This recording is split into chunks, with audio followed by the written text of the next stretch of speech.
Price the Lord. மரியே வாழ்க, மரியே வாழ்க. இந்த ஒரு நாள் இந்த தாய் மரியாளை பற்றிய ஆழமான இந்த படிப்பாய்வை குறித்து நீங்கள் பார்த்தீங்க அப்படின்னா அதோட அமைப்பு எப்படி வடிவமைக்கப்பட்டிருக்குன்னா, முதல்ல பேசினவர் தனது மகனை தெய்வீக பலியாக ஒப்பு கொடுத்த ஒரு அர்ப்பணிப்புள்ள தாயை பற்றி பேசுகிறாரு. அடுத்து வந்த கிறிஸ்டோபர் பிரதர் என்ன பேசுகிறாங்க அப்படின்னா, தாயை கேடகம் அப்படின்றத உங்களுக்கு வேதத்தின் மூலமாக எடுத்து காட்டினாங்க. இப்போ அதுக்கு அடுத்து வரக்கூடிய திரு எட்வின்ற சகோதரர் என்ன பேச போகிறாங்க அப்படின்னா, கலாத்தியர் 4:26. உங்கள் எல்லாருக்கும் அந்த வசனம் தெரியும். பவுல் ஒரே ஒரு இடத்துல மட்டும்தான் தாயை பற்றி பேசுகிறார். Price the Lord. அந்த ஒரு இடம்தான் பவுலுடைய எல்லா லெட்டர்ஸ்லையும் தாயை பற்றி பேசுகிறாரு. ஆனால் ரொம்ப உயர்வான ஒரு இடத்துல போய் வைக்கிறார். அது ரொம்ப அதை பற்றி விளக்கங்களை கொண்டு வரதே ரொம்ப ஒரு கடினமான போக்கு தான். இந்த ஸ்டடி ரொம்ப ஒரு ஆழமான ஸ்டடி. நீங்கள் பைபிள் கோடிங்க தொடர்ந்து பின்பற்றிக்கிட்டே வந்தால் தான் உங்களால் அதை புரிஞ்சு கொள்ள முடியும். உங்களுக்கு ஒரு பிரிண்டட் காப்பி அந்த இதில் கொடுத்துட்டாங்க முன்னாடியே. நீங்கள் போய் எடுத்து பார்த்தீங்கன்னா தெரியும் அவர் என்ன பேச போகிறாரோ. அது பிரிண்டட், அந்த வசனங்கள் அதெல்லாம் அதில் இருக்குது. அதில் நீங்கள் குறிப்புகள் அதிலே நீங்கள் எடுத்துக்கலாம். அவர் என்ன பேச போகிறாருன்னா, நமக்கு தாயாக கொடுக்கப்பட்ட மேலான எருசலேம் தாய் மரியாள் அப்படின்னு சொல்லி பேச போகிறார். பவுல் என்ன சொல்லியிருப்பானா, மேலான எருசலேமோ சுயாதீனம் உள்ளவள், நம் எல்லோருக்கும் அவள் தாயானவள்னு எழுதி முடிச்சுட்டு போயிடுவார். Price the Lord. அப்போ மேலான எருசலேமை அவர் தாய் என்று குறிப்பிடுகிறார். Price the Lord. பெண்கள் சபையில் பேசக்கூடாது, முக்காடிட்டு கொள்ள வேண்டும், விதவைகள் மறுமணத்தை குறித்து பேசின அப்படிப்பட்ட பவுல் சகலவரையும் அந்த மேலான எருசலேம் என்ற தாயிடம் ஒப்பு கொடுத்து விட்டு கடந்து போய் விடுகிறார். ஹல்லேலூயா. Praise the Lord. மரியே வாழ்க, மரியே வாழ்க. ரொம்ப ஆழமான தாயை பற்றிய ஒரு விளக்க உரை. இதை கூர்ந்து கவனிக்கும்படியாக உங்களை தயவு கூர்ந்து கேட்டுக்கொள்கிறோம். Price the Lord. மரியே வாழ்க, மரியே வாழ்க. Price the Lord. Praise the Lord. மரியே வாழ்க, மரியே வாழ்க. மரியே வாழ்க, மரியே வாழ்க. விண்ணக மண்ணக ராக்கினியே வாழ்க, விண்ணக மண்ணக ராக்கினியே வாழ்க. எங்கள் தாயே வாழ்க, எங்கள் தாயே வாழ்க. எங்கள் தஞ்சமே வாழ்க, எங்கள் மதுரமே வாழ்க, எங்கள் மதுரமே வாழ்க. இப்போ நம்ம இந்த அமர்வில் பார்க்க போகிற தலைப்பு அண்ணன் சொன்ன மாதிரி கலாத்தியர் 4:26. நமக்கு தாயாக கொடுக்கப்பட்ட மேலான எருசலேம் தாய் மரியாள். மரியே வாழ்க, மரியே வாழ்க, மரியே வாழ்க, மரியே வாழ்க. இந்த வாய்ப்பு ஒரு உன்னதமான ஒரு வாய்ப்பு கொடுத்த மாதாமாவுக்கும் எப்பொழுதும் கன்னியாகிய பரிசுத்த மரியாளுக்கு தாய்க்கும் நன்றி சொல்லி, அருட்தந்தையர்கள், அண்ணன் சகோதரர்கள், இந்த வாய்ப்பு கொடுத்த சகோதரர்கள், வந்திருக்கிற பிள்ளைகள், மக்கள் உங்களுக்கு நன்றி சொல்லி இந்த அமர்வு பொறுமையாக கொஞ்சம் நிதானமாக பார்ப்போம். சொன்ன மாதிரி அண்ணங்க சொன்ன மாதிரி கொஞ்சம் ஆழமான ஒரு தலைப்பாக இருக்கிறதுனால நம்ம அவசரப்படாமல் கொஞ்சம் நிதானமாக பொறுமையாகவே பார்ப்போம். எடுத்துனே ஒரு வசனம் வாசிச்சிருவோம். என்ன அப்படின்னாக்கா, சங்கீதம் திருப்பாடல் 122 6-7. எருசலேமில் சமாதானம் நிலைத்திருக்கும்படி வேண்டிக் கொள்ளுங்கள். ஆமென். யாரு நல்லா திருப்பி சொல்லுங்க. உன்னை விரும்புவோர் யார் வளமுடன் வாழ்வார்களாக? உன்னை விரும்புவோர் யாருங்க? யாரை விரும்பணும், யாரை நேசிக்கணும்? அதான் சொல்லிட்டாரு, எருசலேமில் சமாதானம் நிலைத்திருக்கும்படி வேண்டிக் கொள்ளுங்கள். அந்த எருசலேம்ன்றது யாருன்னு பார்ப்போம். அங்கே எவ்வளோ ஆழமான ஒரு சத்தியம்ன்றது பார்ப்போம். அது சொல்கிறதுக்கு முன்னாடி எருசலேம் நான் டைரெக்டாக ஃபர்ஸ்ட் சொல்லிடுறேன். அது அம்மா தான். தலைப்பிலே சொல்லிட்டாங்க, மேலான எருசலேமோ சுயாதீனம் உள்ளவள், அவளை நம்ம எல்லாருக்கும் தாயானவள். கலாத்தியர் 4:26 சொல்லிட்டாங்க. அது தலைப்பே வந்துடுது, அது அம்மா தான் குறிக்கிறது வந்துடுது. அப்போது இந்த சங்கீதம் 122 6-7 என்ன சொல்கிறார் அப்படின்னா, உன்னை விரும்புவோர் வளமுடன் வாழ்வார்களாக. வளம்னா என்ன? வளம் காசு, பணம், காரு, பங்களா, வேலை, இதுங்களா வளம்? நம்ம நினைக்கிறோம் இதுதான் வளம்னு. அதுதான் வளம்னு சொல்கிறாங்க அப்படின்னாக்கா கிடையாது. இந்த தலைப்பு கொஞ்சம் லைட்டாக நான் டீவியேட் ஆகிறேன். அம்மா சொன்னதை நான் சொல்கிறேன். இதுதான் கேட்க சொல்கிறாங்க. என்ன கேட்க சொல்கிறாங்க அப்படின்னாக்கா, அவங்க வந்து ஒரு ஸ்டேச்சு நம்ம சுரூபம்லாம் பார்த்துருப்போம். அவங்களுடைய முகத்தை பார்க்கல எப்படி இருக்கும் அப்படின்னா சாந்தமாக இருப்பாங்க. ஆனால் அவங்க காலில் பார்க்கல என்ன இருக்கும் அப்படின்னு என்ன இருக்கும் சொல்லுங்கள் பார்ப்போம். என்ன இருக்கும்? சாத்தான். வலு சர்ப்பம் சாத்தான் இருக்கும். முகம் சாந்தமாக இருக்குது, கால் ஃபயராக இருக்குது, அக்கினியாக இருக்குது. அவ்வளோ வைராக்கிய வாஞ்சி உள்ளவராக இருக்கிறார்கள். எதன் பொருட்டு? எதன் பொருட்டு? தன் பிள்ளைகளை மீட்கும் பொருட்டாக, அந்த மீட்பை அழிவாரியாக திணிக்கும்படியாக வாஞ்சியாக இருக்கிறார்கள். அவங்க முகத்தை பாருங்க, சாந்தமாகவே இல்லை. நான் காலையில் அந்த மூஞ்சியை மட்டும் பார்த்துக்கிட்டே இருக்கேன். பச்சிக்கிற அக்கினியாக இருக்கிறது. எதன் பொருட்டாக? எதன் பொருட்டாக? நீதிமொழிகள் 9:1-5 கொஞ்சம் டிவேட் ஆகிறேன். ஆனால் இதை சொல்ல சொன்னாங்கன்றதுக்காக நான் சொல்கிறேன். டாப்பிக்கில் இருந்து டிவேட் ஆகிறோம் தான், ஆமாம். ஆனால் இது சொல்கிறாங்க. எதை கேட்க சொல்லி சொல்கிறாங்க அப்படின்னு சொல்கிறோம் பாருங்க. நீதிமொழிகள் 9:1-5. ஞானம் தன் வீட்டை கட்டி. நம்ம வந்து டீட்டெயிலாக போவேனா, ஞானம் இப்போதைக்கு அது அம்மான்னு மட்டும் புரிஞ்சுப்போம். சொல்லுங்க. ஞானம் தன் வீட்டை கட்டி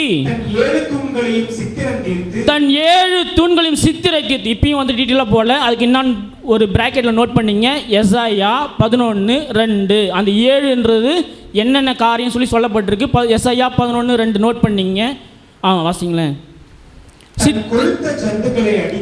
தன் கொழுத்த ஜந்துக்களை அடித்து, ஏதோ ஒரு சூம்பி போனதோ ஒரு முடமானதோ கிடையாது, கொழுத்த ஜந்து அடித்து திராட்சை ரசத்தை வார்த்து வைத்து தன் போஜன பந்தியத்தை. இது எதுக்கு வந்து வேற ஒரு மொழிபெயர்ப்பு வாசிக்கணும் அப்படின்னு இந்த 2 வார்த்தைக்காக தான். போஜன பந்தி, திராட்சை ரசத்தை வார்த்து அளித்து என்ன சொல்றாங்களாம்? தன் பணிவிடைக்காரிகளை அனுப்பி பட்டணத்தின் உயர்ந்த மேடைகளின் மேல் கூப்பிட்டு. பட்டணத்து உயர்ந்த மேடைன்றது எதை குறிக்குதுன்னா கல்வாரி மலையை குறிக்குது. அண்ணன் ஆல்பர்டன் ஃபர்ஸ்ட் டாக்லேயே சொன்னாங்க. அந்த அப்பத்தையும் ரசத்தையும் அள்ளி கொடுக்க தான் வந்திருக்காங்க, அம்மா நிற்கிறாங்கன்னு சொல்லுவாங்க. இதே தான் அம்மா எனக்கும் சொன்னது. என்ன காரியம் அப்படின்னா, நம்ம இவ்வளோ நாள் ஜெபிச்சிருப்போம், குழந்தை வேணும், கல்யாணம் வேணும், வேலை வேணும் அப்படின்னு ஜெபிச்சிருப்போம். ஆனால் அவங்களுக்கு இன்னைக்கு கேட்க சொல்கிற காரியம் என்ன அப்படியே, என் மகன் அள்ளி தெளிக்க நான் அள்ளி வாரி அழிக்கிறேன், தயாராக நிற்கிறேன், அதை கேட்க சொல்லுன்னு சொல்கிறாங்க அம்மா. Price the Lord, praise the Lord, praise the Lord. மரியே வாழ்க, மரியே வாழ்க. அம்மா வந்து மகனை தர ஆயத்தமாக இருக்கிறாங்க. அதுக்காக தான் பட்சிக்கிற அக்கினி போல் வைராக்கிய வாஞ்சி நிறைந்தவர்களாக இருக்கிறார்கள். அதற்கு நாம் தயாராக இருக்கிறோமான்னு கேள்வி கேட்குறாங்க. தயாராக இருக்கணும்னாக்கி என்ன அர்த்தம் அப்படின்னாக்கா, பாவசங்கீர்த்தனம் கேட்டு பாவமன்னிப்பு கேட்டு பரிசுத்தமாக வாழ்ந்து அவர்களை பெற்றுக்கொள்ள நம்ம தயாராக இருக்கிறோமா? அவங்க கொடுக்க விரும்புகிற 2 காரியம், பரிசுத்தம், ஊழிய ஆடை. இந்த 2 ஆடை அவங்கள்ட்ட இருக்குது. பரிசுத்தம் என்ற ஒரு ஆடையும் ஊழியம் என்கிற ஆடையும் அவங்க நம்ம மேலே போர்த்த வாஞ்சியாக இருக்கிறார்கள். அதை அள்ளி கொடுக்க விருப்பமாக இருக்கிறார்கள். நம்முடைய இதயத்தை சுத்திகரித்து அவங்க மகனை கேட்குள்ள, ஆவியானவர் கேட்குள்ள அவங்க கொடுக்க தயாராகவே இருக்கிற தாயாகவே இருக்கிறார்கள். Price the Lord. ஓகே, இப்போ நம்ம வந்து இந்த இதுதான் அவங்க சொல்கிற ஒரு கண்டென்ட். இப்போ நீயும் வந்து நம்மளோட ப்ரேயர் இப்படி இருக்க வேணாம். எப்படி இருக்க வேணாம்னாக்கா, குழந்தை, கல்யாணம், வீடு, வேலை, சம்பளம், காரு, பங்களா இப்படி இருக்க வேணாம். அவங்க கேட்க சொல்கிறதுனா கேட்க பரிசுத்தையும் ஊழிய வாங்கி கேளுங்க, நான் அள்ளி கொடுக்க விருப்பமாக இருக்கிறேன்னு அவங்க சொல்கிறாங்க. எப்படி கேட்போம் நம்ம? இதுக்கப்புறம் நம்மளோட ப்ரேயர் எப்படியா இருக்க போகுது? என்ன, உங்கள் ஆவினால் பரிசுத்தை கொடுத்து உங்கள் ஆவினால் நிரப்புங்கம்மா, ஊழிய வாஞ்சியை நிறையத்தில் ஊற்றுங்கம்மா, நம்ம ஜெபிக்க போகிறோம். இதுதான் இதுக்கப்புறம் நம்மளுடைய வாழ்நாள் ஃபுல்லாக இருக்க போகிற காரியம். என்ன? அதுதான் பரிசுத்தமும் ஊழிய வாஞ்சை. Price the Lord. மரியே வாழ்க. எழுந்தின்னு நம்ம வந்து அம்மா எருசலேம் என்று பார்க்கறதுனால ஒரு பாட்டு பாடி நம்ம வந்து அம்மா கூப்பிட்டு நம்ம போவோம் எருசலேம். கொஞ்சம் எழுந்து நின்றுப்போம். வாரும் தாயே, கூவி அழைக்கிறோம் தாயே, வாஞ்சியோடு வந்திருக்கிறோம் தாயே, பரிசுத்தத்தை அலங்காரமாக எங்களுக்கு போற்றும் தாயே, ஊழிய வாஞ்சி எங்கள் மேல் ஆடியாக அலங்கார ஆடியாக போற்றும் தாயே. நன்றி நன்றி நன்றி நன்றி. வாரும் வாரும் வாரும் வாரும், விண்ணக மன்னக ராக்கினியே வாரும். எருசலேம் எருசலேம், உன்னை சிநேகிப்போ சுகித்திருப்பார்கள். எருசலேம் எருசலேம், உன்னை சிநேகிப்போ சுகித்திருப்பார்கள். உன் அரங்கத்துக்குள்ளே சமாதானம் வாரும் தாயே. அரண்மனைக்குள்ளே பரிசுத்த பூரண சுகம் போர்த்தும் தாயே. உன் அலங்கத்துக்குள்ளே தாயே. சமாதானம் நன்றி, நன்றி, நன்றி. அரண்மனைக்குள்ளே Glory. பூரண சுகம் மேகஸ்தம்பமாக, அக்கினி எருசலே சூழும் தாயே, எருசலே அந்த ஊழிய வாஞ்சைகளை நீ போர்த்தும் தாயே. சிநேகிப்போர் நன்றி. சுகித்திருப்பார்கள் ஊழி அழைக்கிறோமா?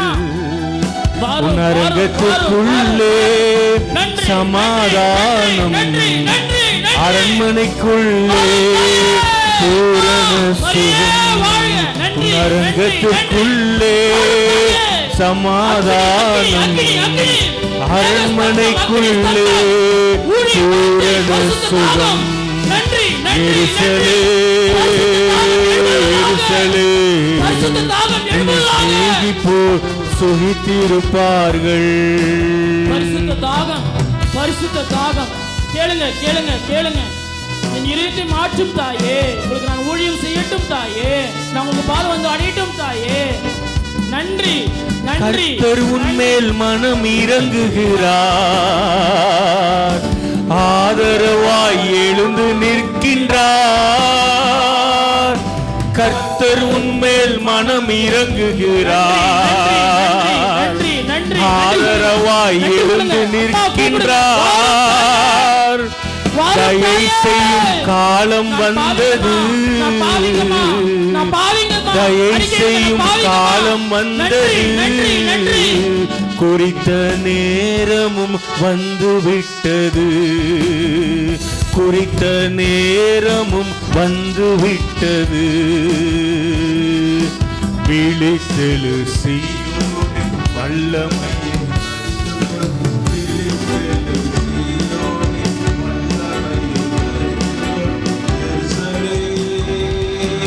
எருசலே உன்னை சிநேகிப்போ சுகித்திருப்பார்கள். அமர்ந்துக்குவோம். இவங்க யாரோடைய தாய் நம்ம புரிஞ்சுப்போம். இப்போ நான் சொல்கிறது கொஞ்சம் வித்தியாசமாக இருக்கும். ஒரு டேர்மு கொஞ்சம் கவனிங்க. ஒரு டேர்ம், முக்கியமான ஒரு டேர்ம். பரிசுத்தமாய் வாழ விரும்புபவர்களின் தாயாகிய நாம் பரலோக எருசலேம். பரிசுத்தமாய் வாழ விரும்புபவர்களின் தாயாகிய நாம் பரலோக எருசலேம். மேலான எருசலேமும் சுயாதீனம் உள்ளவள், அவளே நம்ம எல்லாருக்கும் தாயானோ சொல்லிட்டாங்க. தாயானவள்னாக்கா எங்கே சொன்னார் நம்மளுக்கு தெரியும், எப்போ கொடுத்தாங்கன்றது நமக்கு தெரியும், யார் கொடுத்தாங்கன்னு தெரியும். ஜான் 19:27 அதில் வந்து சொல்லப்பட்டிருக்கு, இதோ உன் தாய் சொல்லி ஆண்டவர் நம்மளுக்கு தாயாக கொடுக்குறாங்க. அதுதான் பவுலும் வந்து திரும்ப சொல்கிறாரு. மேலான எருசலேமும் சுயாதீனம் உள்ளவள், அவளே நம்ம எல்லாருக்கும் தாயானு சொல்லிட்டாரு. அப்படிப்பட்ட அவங்க வந்து அம்மா தான் பார்த்துட்டோம். அவங்க எருசலேம், இப்போ நம்ம 2 டேர்ம் யூஸ் பண்ண போகிறோம். இந்த டாக்கில் சீயோன் எருசலேம் 2 டேர்ம் யூஸ் பண்ண போகிறோம். அது எப்படி சீயோன் வந்து எருசலேமில் வந்து அம்மான்றதும் பார்க்க போகிறோம். எசாயா 2:3 வேற்றினத்தார் பலர் அங்கு வந்து சேர்ந்து, புறப்படுங்கள், ஆண்டவரின் மலைக்கு செல்வோம், யாக்கோபின் கடவுளின் கோவிலுக்கு போவோம். அவர் தம் வழிகளை நமக்கு கற்பிப்பார், நாமும் அவர் நெறிகளில் நடப்போம் என்பார்கள். ஏனெனில் சியோனிலிருந்தே திருச்சட்டம் வெளிவரும், எருசலேமிலிருந்தே ஆண்டவரின் திருவாக்கு புறப்படும். ஆமென், ஆமீன். அம்மா வந்து எருசலேம் சியோன்றதுக்கு இதுதான் எவிடன்ஸ், இதுதான் பேஸ் வசனம். இந்த டாக்னுடைய பேஸ் வசனம், எவிடன்ஸ் எல்லாமே இந்த வசனம் தான். எசாயா 2 நல்லா நோட் பண்ணிங்க. அம்மா வந்து சியோன் எருசலேம்ன்றதுக்கு எவிடன்ஸான வசனம் இதுதான். எசாயா 2:3. அது நான் வேற ஒரு மொழிபெயர்ப்பில் வாசிக்கிறேன். திரளான ஜனங்கள் புறப்பட்டு வந்து, நாம் கர்த்தரின் பர்வதத்துக்கும் யாக்கோபின் தேவனுடைய ஆலயத்துக்கும் போவோம் வாருங்கள். அவர் தமது வழிகளை நமக்கு போதிப்பார், நாம் அவர் பாதைகளில் நடப்போம் என்பார்கள். ஏனெனில், இதான் முக்கியமான வார்த்தை, ஏனெனில் சியோனிலிருந்து வேதமும் எருசலேமிலிருந்து கர்த்தரின் வசமும் வெளிப்படும். இங்கே வந்து திரும்பி ஒரு வசனம் நல்லா அந்த வேர்டு அன்லைன் பண்ண நினைக்கிறேன். நாம் கர்த்தரின் பர்வதத்துக்கும் யாக்கோபின் தேவனுடைய ஆலயத்துக்கும் போவோம் வாருங்கள். 2 டைம் வருது. கர்த்தரின் பர்வதம், தேவனுடைய ஆலயம். அந்த பர்வதம் சொல்லிட்டு என்ன சொல்கிறாங்க அப்படின்னாக்கா, ஏனெனில் சியோனிலிருந்து வேதமும். அப்போ சியோன்ன்றது என்ன அப்படின்னா கர்த்தரின் பர்வதம். சியோன் மவுண்ட், சியோன் மலை, அது வந்து எருசலேமில் இருக்குது, இஸ்ரேலில் இருக்குது. அப்போது அந்த சியோனிலிருந்து வேதமும் எருசலேமிலிருந்து கர்த்தரின் வசனம் வெளிப்படும் சொல்லிட்டாங்க. இது வந்து நிறைவேறுது. எங்கே நிறைவேறுதுன்னா ஜான் 1:14 நோட் பண்ணிங்க. ஜான் 1 மற்றும் 14. அதாவது ஆண்டோடைய வார்த்தை ஆதியில் இருந்தது, தேவனாயும் இருந்தது, தேவனோடு இருந்ததுன்னு சொல்லப்பட்டிருக்கு. அந்த வார்த்தையானது வார்த்தை மனிதரானார், நம்முடைய குடிகொண்டார்னு இருக்குது. அப்போ வார்த்தை வெளிப்படுது. அந்த வார்த்தையானவர் யாருன்னு தெரியும், சுதனாகிய தேவன் அல்லது வார்த்தையாகிய தேவன் நமக்கு தெரியும். நல்லாவே யார்கிட்ட வெளிப்படுறாங்கன்றது நம்மளுக்கு தெரியும். யார்கிட்ட வெளிப்படுறாங்க? தாயாகிய மரியாள்கிட்ட தான் வார்த்தை வந்து வழியாக ஆண்டர் கொடுக்குறான். அப்போது நம்மளுக்கு என்ன, அப்போ வந்து வேதம், அப்போ இயேசுனார் ஃப்ளெஷில் வரக்குள்ள காட் த ஃப்ளெஷ், காட் த வேர்ட்னு சொல்லுவாங்க. அதாவது வார்த்தை வடிவில் வந்த தேவன், மாம்ச வடிவில் வந்த தேவன். அதாவது வார்த்தையானவர் தான் என்ன பண்ணுறாரு, ஃப்ளெஷ்ஷாக மாம்சத்தில் வராரு. அது நம்மளுக்கு நல்லா தெரியும். அப்போ அந்த வார்த்தையை தான் என்ன பண்ணுது, ஃப்ளெஷ்ஷாக மாம்சம் வெளிப்படுறாங்க. யார்கிட்ட வெளிப்படுறாங்க? அம்மாட்டு வெளிப்படுறாங்க. அதனால தான் இங்கே சொல்கிறாங்க சியோனிலிருந்து வேதமும் எருசலேமிலிருந்து கர்த்தரின் வசனமும் வெளிப்படும். புரிஞ்சிச்சிங்களா? இது சத்தியம். இந்த இதுதான் ஆழமான சத்தியம். இது புரிஞ்சிக்க முடியுதான்னு பாருங்கள். அப்போது அம்மாட்டேருந்து தான் யார் வெளிப்படுறாங்க? சட்டம் வெளிப்படுது, வேதம் வெளிப்படுது.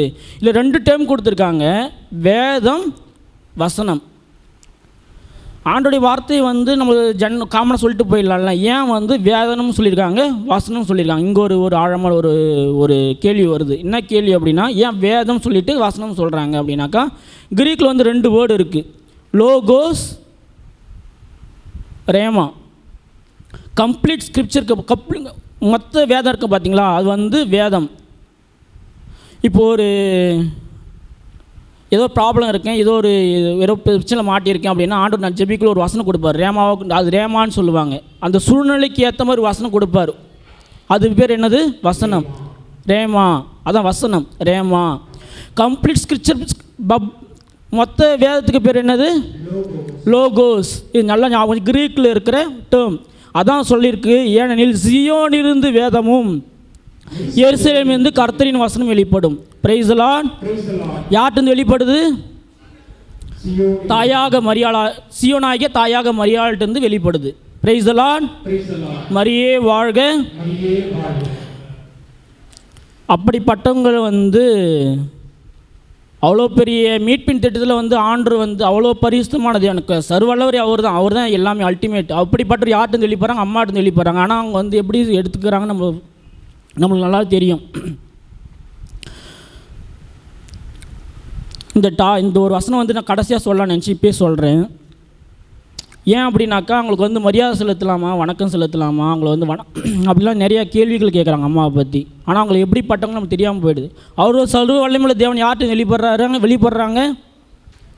தாயாக மரியாள்கிட்ட. அவங்கள்ட்ட வந்து அவங்களுக்கு வந்து கொஸ்டின் பண்ணுறாங்க, அவங்க எப்படிப்பட்டவங்கன்றது இப்போ பார்ப்போம். கடைசியாக சொல்லலாம்னு நினச்சேன், இப்போ பார்த்துருவோம். இவங்க யாருன்னு பார்த்துட்டோம். நம்ம யாருக்கு தாயின்னு பார்த்தோம்? பரிசுத்தமாக வாழ விரும்புபவர்களின் தாயின்னு பார்த்துட்டோம். அப்போ பரிசுத்தமாய் வாழ விரும்புகளின் தாய் இவங்க அப்படின்னா ஆப்போசிட் என்னது? எதிர்மறையானது என்னது? பாவம். அப்போ பாவத்துக்கு ஒரு தாய் இருக்காங்களாம், வேதம் சொல்லுது. அதுக்கும் பார்ப்போம். திருவெளிப்பாடு 17:1-5. அதாவது நம்ம வேற ஒரு மொழிபெயர்ப்புல வாசிப்போம். 7 கலசங்களுடைய அந்த 7 தூதரில் ஒருவன் வந்து என்னோட பேசி, நீ வா, திரளான தண்ணீர்கள் மேல் உட்கார்ந்திருக்கிற மகாவேசியோடே. வாசிங்க. பூமியின் ராஜாக்கள் வேசித்தனம் பண்ணினார்களே, அவருடைய வேசித்தனமாகிய மதுவால் பூமியின் குடிகளும் வெறிகொண்டிருந்தார்களே, அவளுக்கு வருகிற ஆக்கினையை உனக்கு காண்பிப்பேன் என்று சொல்லி ஆவிக்குள் என்னை வனாந்தரத்திற்கு கொண்டு போனான். அப்பொழுது 7 தலைகளையும் 10 கொம்புகளையும் உடையதும் தூஷணமான நாமங்களால் நிறைந்ததுமான சிவப்பு நிறமுள்ள மிருகத்தின் மேல் ஒரு ஸ்திரீ ஏறி இருக்க கண்டேன். ஸ்திரீனா ஒரு பெண் வந்து எது மேலே உட்காந்துருக்காங்க? ஒரு மிருகத்தின் மேலே உட்காந்துருக்காங்க. வாசிங்களேன். அந்த ஸ்திரீ இரத்தாம்பரமும் சிவப்பான ஆடையும் தரித்து பொன்னினாலும் ரத்தனங்களினாலும் முத்துக்களினாலும் சிங்காரிக்கப்பட்டு தன் வேசித்தனமாகிய அருவருப்புகளாலும் அசுத்தத்தாலும் நிறைந்த ஒரு பாத்திரத்தை தன் கையிலே பிடித்திருந்தாள். மேலும் ரகசியம் மகா பாபிலோன் வேசிகளுக்கும் பூமியில் உள்ள அருவருப்புகளுக்கும் தாய் என்னும் நாமம் அவள் நெற்றியில் எழுதியிருந்தது. யாருக்கு தாயா அந்த பெண்ணு? மகாபாபிலோன் வேசிகளுக்கும் பூமியில் உள்ள அருவருப்புகளுக்கும் தாய் என்னும் நாமம் அவள் நெற்றியில் எழுந்திருந்தது. அப்போ நம்ம தாய் யாருக்கு அப்படின்னாக்கா பரிசுத்தமாக, அதனால தான் சொன்னேன், பரிசுத்தமாய் வாழ விரும்புபவர்களின் தாய். அப்போ பாவத்துக்கு ஒரு தாய் இருக்காங்களா கூட சொல்லப்பட்டிருக்கு. யார் அப்படின்னா ஒரு மிருகத்தின் மேலே ஒரு சிவப்பு ஆடை அணிஞ்சு அமர்ந்திருக்கலாம். அப்போது இந்த பரிசுத்த தாயிட்ட அணுக முடியாதபடிக்கு நம்மளை கட்டுறது யாருங்க? நம்ம பாசிட்டிவ் மட்டும் பேச முடியாது. நம்ம அம்மா மட்டும் காமிச்சிட்டு எதிரி காட்டாமல் இருந்தால் நம்ம எதிரி யாருன்னு நம்மளுக்கு தெரியாமல் போயிடும். நம்ம யுத்தம் யாருன்னு நம்மளுக்கு தெரியணும். அவங்க யாரோட சண்டை போடுறாங்கன்ட்டு தெரியணும். இன்னொரு கேள்வி, இங்கே ஒரு கேள்வி. என்ன கேள்வி அப்படின்னா, ஆதியாக 3:15 சொல்கிறார், உனக்கும் பெண்ணுக்கும் உன்வித்துக்கும் அவளுக்கும் பகை உண்டாக்குவேன். சர்வ வல்லமையுள்ள தேவன் சாதாரண மனுஷன் சொல்லிங்க. யார் சொல்கிறா அப்படின்னா சர்வ வல்லமையுள்ள தேவன் சொல்கிறாரு, உனக்கும் பெண்ணுக்கும் உன்வித்துக்கும் அவளுக்கும் பகை உண்டாக்குவேன். என்ன பகைங்க? சும்மா கை சண்டை ஏதோ விளையாடிக்கு போகிறாங்களா? யுக யுகமாக நடக்கிற யுத்தம், ஆவிக்குரிய யுத்தம். உங்களையும் எங்களையும் மீட்கும்படியாக வீற்றிருக்கிற தாய், மகா பரிசுத்த தாய், அந்த வேசியோடு யுத்தம் செய்கிறாள் வீற்றிருக்கிறார்கள். எதற்காகங்க? வீட்டுக்காகவும், குழந்தைக்காகவும், வேலைக்காகவும், காருக்காகவும், பங்களாக்காகவும், ஓடி திரியத்துக்காகவா நம்மளுக்காக வீற்றிருக்கிறாங்க? பரிசுத்த அலங்கார ஆடை, ஊழிய வாஞ்சை, அவ்வளோ பெரிய அப்பத்தையும் திராட்சை ரசத்தையும் வார்த்து நம்மளை கூப்பிட்றாங்க, வாடா வாடா வாடா. நம்ம கேட்க மாட்டேங்கிறோம். அதை தான் சொல்கிறாங்க, நீ வேணாங்க இந்த வாழ்க்கை, உலகத்துக்காக ஓடுற வாழ்க்கை எனக்கு வேணாம். சொல்லுங்க, எனக்கு வேணாம் தாயே. அறிக்கையிடுங்க, எனக்கு வேணாம் தாயே. உலகம் முழுவதையும் ஒரு தனதாக்கி கொண்டாலும் தன் ஆத்துமத்தை இழப்பானில் அவனுக்கு லாபம் என்ன? அதனால் அவனுக்கு வாழ்வு வந்துடுமா அப்படின்னு ஆண்டவர் கேட்குறார் வேதத்தில். இதுக்காக தான் அவங்களும் வந்திருக்காங்க. அதுக்காக தான் யுக யுகமாக போராடுகிறார்கள், யுத்த களத்தில் நின்று போராடுகிறார்கள். இந்த சத்தியத்தை வீட்டில் போயிட்டு ஆழமாக படிக்கக்குள்ளே தியானிக்குள்ளே தாங்க நமக்கு புரியும். அது யுத்தம்னா நம்ம சாதாரண யுத்தம் நினச்சிடறோம். அப்படி இல்லைங்க, அது அப்படி இல்லை. இன்னொரு கேள்வி பாருங்கள், அவ்வளோ பெரிய யுத்தத்தை சாதாரண ஒரு நம்மள மாதிரி ஒரு மனுஷங்கள்கிட்ட ஃப்ளஷில் இருக்கவங்கள்ட்ட கொடுத்துருப்பாங்கன்னு நினைக்கிறீங்களா? ஒரு மாம்சத்தில் இருக்கவங்கள்ட்ட பிறந்தவங்கள்ட்ட கொடுத்துருப்பாங்கன்னு நினைக்கிறீங்களா? சர்வ வல்லமையுள்ள தேவன் கொடுத்துருப்பார்னு நினைக்கிறீங்களா? கொடுத்துருப்பாரா? சாதாரண பெண்ணாக இருந்திருக்க முடியுமா அவங்க? ஆனால் சொல்கிறாங்க, அவன் மரியாதை செலுத்தலாமா, வணக்கம் செலுத்தலாமா, அவங்கள ஜெபிக்கலாமா? யுக யுகமாக போராடுறாங்க. யுத்தம், ஆவிக்குரிய யுத்தம். அது என்னால் எக்ஸ்பிளைன் பண்ண முடியல அந்த யுத்தத்தை பற்றி என்னால். அவ்வளோதான் சொல்ல முடியுது. அதை நீங்கள் தியானிச்சிங்க வீட்டில் போயிட்டு. அந்த யுத்தமானது சொல்லப்பட்டது. அவங்க அம்மா ஜெயிக்கிறாங்கன்னு பார்த்துட்டோம். அம்மா தான் அதுக்குள்ளே சண்டை போடுறாங்க. இதை நோட் பண்ணிங்க. வெளிப்படுத்தின விசேஷம் 12 ஒரு 10க்கு அப்புறம் வாசிச்சு பாருங்கள். 10லேருந்து 17 வரைக்கும் வாசிச்சு பாருங்கள். அந்த பாம்பானது, வலு சர்ப்பமானது அந்த பெண்ணோடு யுத்தம் பண்ண போயிட்டு, அந்த யுத்தத்தில் யார் ஜெயிப்பாங்க அப்படின்னா அம்மா தான் ஜெயிப்பாங்க.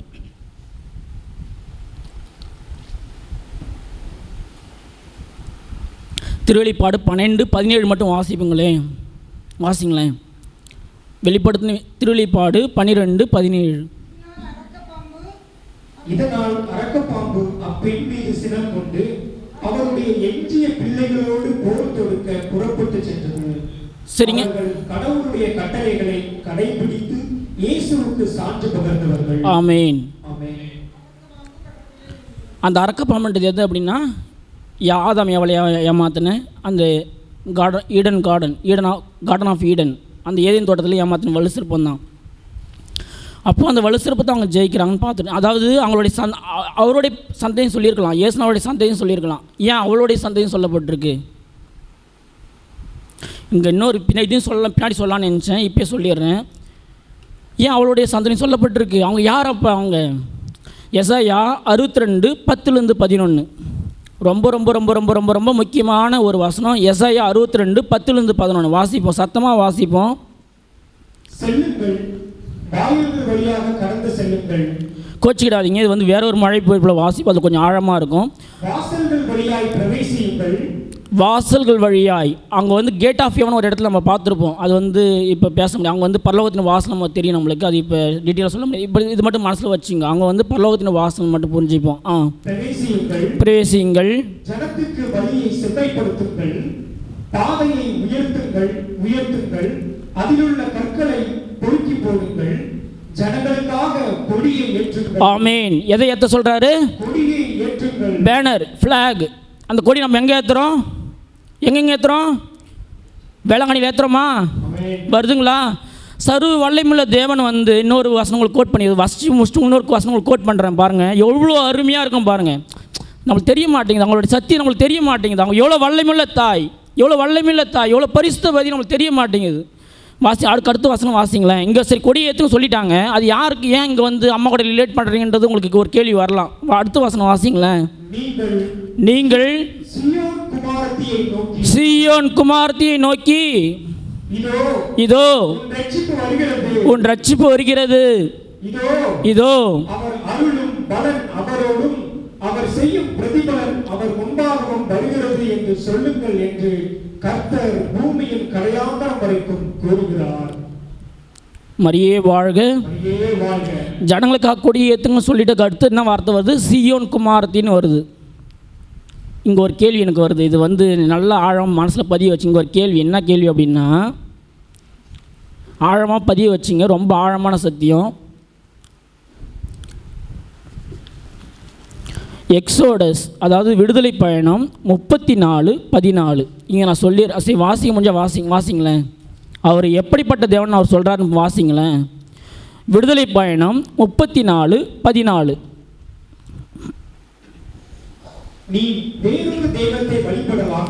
நீ வேறொரு தெய்வத்தை வழிபடலாகாது, ஏனெனில் இது வேறொரு மொழிபெயர்ப்பு எப்படி இருக்கும் அப்படின்னாக்கா, வாசிங்களேன், அது அதையும் வாசிப்போம். அப்போ தான் என்னுடைய விளக்கம் நம்மளுக்கு புரியும். ஆழமான ஒரு விளக்கம்.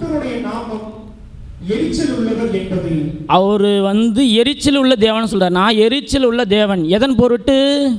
அவர் எரிச்சல் உள்ள தேவனே, ஆகையால் அந்நிய தேவனை நீ பணிந்து கொள்ள வேண்டாம். அந்நிய தெய்வங்களை பணிந்து கொள்ள வேண்டாம்.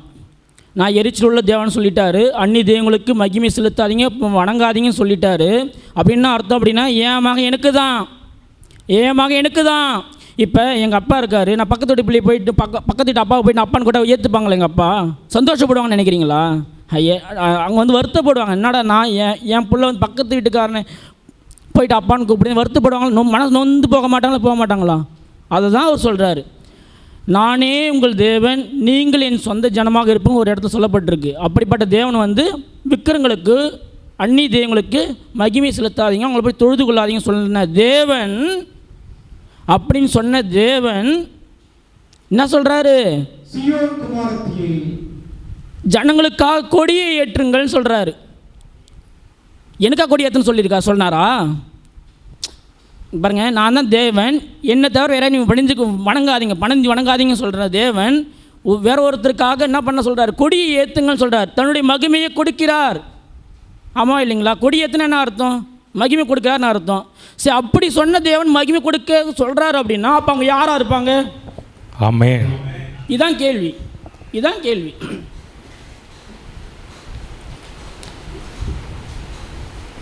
இன்னொரு வாசனம் வாசிச்சிருவோம். இந்த சத்தியத்தை புரிஞ்சுக்கிறதுக்காக இன்னொரு வாசனம் வாசிச்சிருவோம். ரோமர் 1:21 வாசிப்போம், 28 வரைக்கும் வாசிப்போம். ரோமர் 1:21-28. அவர்கள்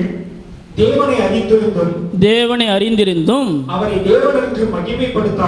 அவருக்கு தேவன் என்று மகிமைப்படுத்தாமலும் ஸ்தோத்திரியாமலும் இருந்து தங்கள் சிந்தைகளினாலே வீணரானார்கள்.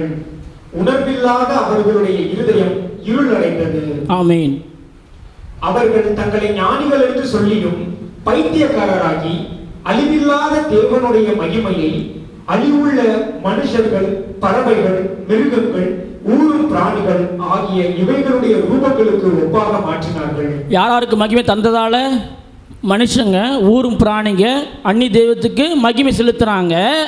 அதனால நான் என்ன தண்டனை கொடுக்குறேன்னு சொல்றாரு பாருங்களேன். என்ன தண்டனை கொடுக்குறாரு? இது நிமித்தம். எதன் நிமித்தம்? ஆண்டுக்கு மகிமை செலுத்தாம மனுஷங்களுக்கும் மிருகங்களுக்கும் மகிமையை செலுத்தினதால ஒரு தண்டனை கொடுக்குறாரு. தண்டனை கவனிங்களேன். அவர்கள் தங்கள் இருதயத்தில் உள்ள இச்சைகளினாலே ஒருவரோடு ஒருவர் தங்கள் சரீரங்களை அவமானப்படுத்தத்தக்கதாக தேவன் அவர்களை அசுத்தத்திற்கு ஒப்பு கொடுத்தார். வேற ஒரு மொழிபெயர்ப்பில் எப்படி இருக்கும் அப்படின்னா, ஒழுக்கக்கேடான இச்சைக்கு ஒப்பு கொடுத்தார்னு இருக்கும். அது என்ன அப்படின்னா, ஓரின சேர்க்கை பாவம். எதனால் ஒப்பு கொடுக்குறாரு? ஒரு பாவத்துக்கு. பரிசுத்தமாக வாழணும்னு சொல்கிறது தேவனுக்கே ஒரு அசுத்துக்கு ஒப்பு கொடுக்குறாராம். எதுக்கா? மனுஷனுக்கும் மிருகத்துக்கும் அந்நி தெய்வத்துக்கும் மகிமை செலுத்தினால. அப்படி சொன்ன தேவன் எசையா 62 சொல்றாரு, 10 சொல்றாரு, ஜனங்களுக்காக கொடி ஏற்றுங்கள், மகிமை செலுத்தாதீங்க சொன்ன தேவன். நான் எரிச்சல் உள்ள தேவன், பொறாமை உள்ள தேவன் சொன்னவர். அங்கே மகிமை செலுத்தினால நான் ஒழுக்கடான இச்சைக்கு ஒப்பு கொடுத்தேன்னு சொன்ன தேவன் என்ன சொல்றாரு அப்படின்னா, கொடியை ஏற்றுங்கள்னு சொல்றாரு. அப்போ அவங்க சாதாரண மனுஷங்களாக இருப்பாங்களா என்றதான் என் கேள்வி. இது புரிஞ்சிக்க முடியுதுங்களான்னு பாருங்கள். ஏதோ ஒரு மீட்புக்காக இயேசுநாதரை பெற்றெடுத்துக்காக மட்டும் வந்தவங்க மட்டும் நினச்சிடாதீங்க. அவங்க வந்து பியாண்ட், நம்ம நினைக்கிறதுக்கும் திங்க் பண்ணுறதுக்கு யோசிக்கிறதுக்கும் அது வந்து அவங்களால நம்மளை வந்து அது புரிஞ்சுக்கிங்க, அவ்வளோதான். நான் சொல்ல முடியல ஆக்சுவலாக. அவங்க வந்து நம்ம யோசிக்கிறதுக்கு தாண்டி அவங்க பியாண்ட். மரியே வாழ்க, மரியே வாழ்க. பாவிகளாகி நம்மை மீட்கும்பதற்காக நம் தேவன் தெரிந்து கொண்ட பரிசுத்த பாத்திரம் சீயோன் பர்வதம். திருப்பாடல் 132 13-14. ஆண்டவர் சீயோனை தேர்ந்தெடுத்தார், அதையே தம் உறைவிடமாக்க விரும்பினார். இது என்றென்றும் நான் நிலைப்பாரும் இடம். நான் விரும்பினபடிதால் இதையே என் உறைவிடமாக்குவேன். இந்த உறைவிடம்ன்றது இதையும் விளக்க முடியாது. பழைய ஏற்பாட்டில் இருக்குது. டேபர்நாக்கல், அதாவது வாசஸ்தலம் சொல்லுவாங்க. வாசஸ்தலம் ஆர்க்காவதற்கான உடன்படிக்கை பேழை. அதுதான் அவர் வந்து உருவாக்க சொல்கிறார். வேதத்தில் வந்து அவர் உருவாக்க சொல்கிறது ஒன்று நோவா பேழை. ரெண்டாவது சொல்கிற காரியம் என்ன அப்படின்னா, அந்த உடன்படிக்கை பேழையே என்னுடைய வாசஸ்தலம், என்னுடைய மகிமை. வாசஸ்தலம்னாக்கா என்னுடைய குளோரி, அவங்க கூட தங்கணும். அவ்வளோ அன்பு மக்கள் மேலே, அவருடைய பிள்ளைகள் மேலே அன்பு. நான் வந்து அவங்களுக்குள்ளேயே தங்கணும். அந்த உடன்படிக்கை பேழை தான் புதிய ஏற்பாட்டில் வந்து அம்மா எப்படி அது அம்மான்றது அது ஒரு தனி விளக்கு. அதில் வந்து பழைய ஏற்பாட்டில் வந்து 10 கமாண்ட்மெண்ட்ஸ், 10 கட்டளைகள், ஆரோனை துளிர்ந்த கோல், மண்ணாவை தாங்கி புல்ஜாடி இருக்கும். அந்த 3 ஏசுனார். அந்த 3 காரியம் ஆட்டிருந்து அம்மா தான் இருந்துச்சு. அப்போ அம்மா தான் உடன்படிக்கை பேழை. அந்த உடன்படிக்கை பேழையை எதுக்காக எப்படி சொல்கிறார் பாருங்கள். ஆண்டவர் சீயோனை தேர்ந்தெடுத்தார், அதையே தம் உறைவிடமாக்க விரும்பினார். இது விளக்க முடியல, அது பெரிய இது 1 ஹவராக பேசலாம். அது உடன்படிக்கை மட்டும் புரிஞ்சிங்க. அதை தேர்ந்தெடுக்கிறார். ஏன் தேர்ந்தெடுக்கிறார் அப்படின்னாக்கா, தன் மகனை தன் பிள்ளைகளுக்கு அம்மா வழியாக தான் கொடுக்க தாரை வார்க்க சித்தமானார். Praise the Lord, praise the Lord. மரியே வாழ்க, மரியே வாழ்க. சங்கீதம் 2:6-7. நான் என்னுடைய பரிசுத்த பர்வதமாகிய சீயோன் மீதில் என்னுடைய ராஜாவை அபிஷேகம் பண்ணி வைத்தேன் என்றார். தீர்மானத்தையும் விவரம் சொல்லுவேன். கர்த்தர் என்னை நோக்கி, நீர் என்னுடைய குமார் என்று நான் உம்மை ஜனிப்பித்தேன். பரிசுத்த பர்வதமாகிய சீயோன் மீதில் அவரே சொல்றாரு. அங்கே மகா பரிசுத்தவதின்னு சொல்றாங்க. சீயோன் நகரம் பார்த்துட்டோம், அம்மான்னு பார்த்துட்டோம். பரிசுத்த சீயோன்னு சொல்றாங்க, பரிசுத்த பர்வதம் சொல்றாரு. அவர் பரிசுத்தம் சொல்றாரு. பேனர் ஏற்றுங்க, கொடி ஏற்றுங்க சொல்றாரு. ஆமாம், நம்ம மட்டும் கேள்வி கேட்குறோம். மரியாதை செலுத்தலாமா, வணக்கம் செலுத்தலாமான்னு கேட்குறோம். அவங்க யாருன்னு கேள்வி கேட்குறோம்.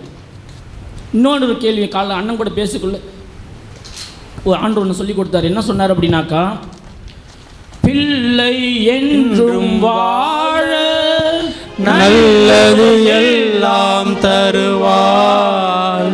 பிள்ளை என்றும் வாழ நல்லதை எல்லாம் தருவார்.